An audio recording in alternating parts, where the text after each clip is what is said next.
نبی کریم صلی اللہ علیہ وسلم نے ارشاد فرمایا، جو مسلمان ظالم کے ساتھ چلتا ہے حالانکہ وہ جانتا ہے کہ یہ آدمی ظالم ہے، وہ اسلام کے دائرے سے خارج ہو جاتا ہے۔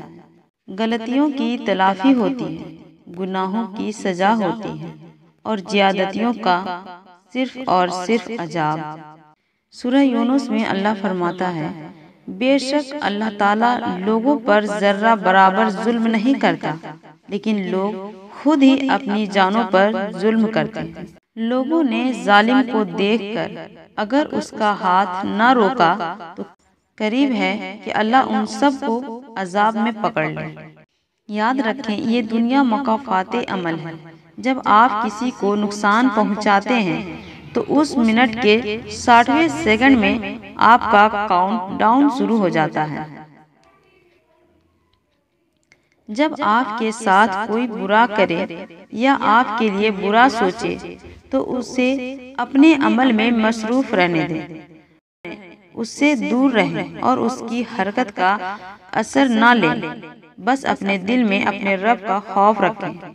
آپ کو یہ یقین ہونا چاہیے کہ آپ کے رب کو نہ نیند آتی ہے اور نہ اونگ، اور وہ ہر شے کو ہر وقت دیکھ رہا ہے، تو کیسے ممکن ہے کہ وہ برا کرنے والا اس کی گرفت سے نکل پائے؟ اسی لیے آپ بے فکر رہیں، آپ کو آپ کا رب جلد ہی ان کا مکافات دکھا دے گا، بس صبر کے ساتھ انتظار کریں۔ اپنا معاملہ اللہ کے سپرد کر دیں، خود سے کسی کا برا نہ چاہیں، اللہ سب جانتا ہے۔ صبر کرو اور اللہ کا انصاف دیکھو۔ کسی کمزور اور قابل رحم انسان کے ساتھ کچھ بھی برا کرنے سے پہلے یہ ضرور سوچ لینا کہ یہ تو کمزور اور بے بس ہے، لیکن جس ذات نے اسے اور تمہیں پیدا کیا ہے وہ ہرگز کمزور نہیں، اور اس کا حساب تم سے وہ لے گا۔ ظلم ہوتا دیکھ کر ظلم کے خلاف آواز نہ اٹھانا بھی ایک ظلم ہے، لہٰذا جہاں کہیں بھی کچھ برا ہوتا دیکھیں کبھی چپ نہ رہیں، اس یقین پر کہ زندگی اور موت اللہ تبارک و تعالیٰ کے ہاتھ میں ہے، اور ظالم کے خلاف ڈٹ جائیں۔ یقین جانو کہ اللہ زیادتی کرنے والوں کو پسند نہیں کرتا۔ بدلے کی آگ میں خود کو جلانے سے بہتر ہے معاملہ اللہ کی عدالت میں پیش کیا جائے، جہاں پر آپ کو کسی وکیل کی ضرورت نہیں پڑے گی، کیونکہ اللہ تبارک و تعالی ہر چیز پر قادر ہے اور بہترین انصاف کرنے والا ہے۔ اگر آپ کے ساتھ ناانصافی اور زیادتی کی حد ہو جائے تو صرف اتنا سوچ کر خاموش ہو جانا کہ جو ذات اوپر بیٹھی ہے وہ بہت بے نیاز ہے۔ کبھی کسی ایسے شخص پر ظلم نہ کرنا جس کے پاس فریاد کے لیے اللہ کے سوا کوئی نہ ہو۔ یقیناً تمہارے رب کی پکڑ بڑی سخت ہے۔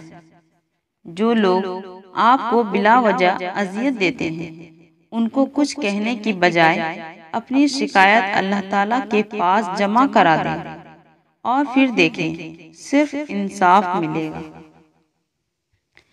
سننے والا سن کر، دیکھنے والا دیکھ کر اور سہنے والا سہ کر جب خاموش ہو جائے تو سمجھ لینا اب اس کا معاملہ اللہ کی عدالت میں پہنچ گیا ہے۔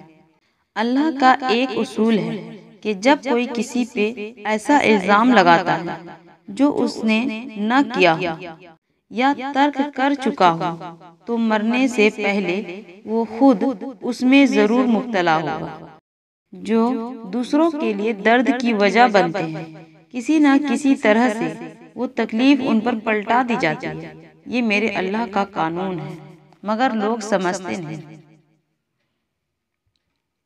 کوئی کتنی ہی ناانصافی کر لے، آخر میں انصاف تو اسی ذات نے کرنا ہے۔ یاد رہے کہ کچھ جرموں کی FIR آسمانوں پہ لکھی جاتی ہے اور تیرا رب بھولتا نہیں۔ کسی کو یہ کہنے کی نوبت نہ آنے دینا کہ میں اپنا مقدمہ اللہ کے ہاں پیش کرتا ہوں، یاد رکھنا، کسی کے یہ کہنے سے پہلے معاملہ سلجھا لینا، کیونکہ اس کے ہاں نہ جج بکتے ہیں، نہ گواہ خریدے جا سکتے ہیں، اور نہ ہی وکیل، کیونکہ وہ خود ہی گواہ اور خود ہی وکیل اور خود ہی جج ہے۔ اس کے فیصلے پھر ٹلتے نہیں، وہاں ترازو بھی انصاف کے تولے جاتے ہیں۔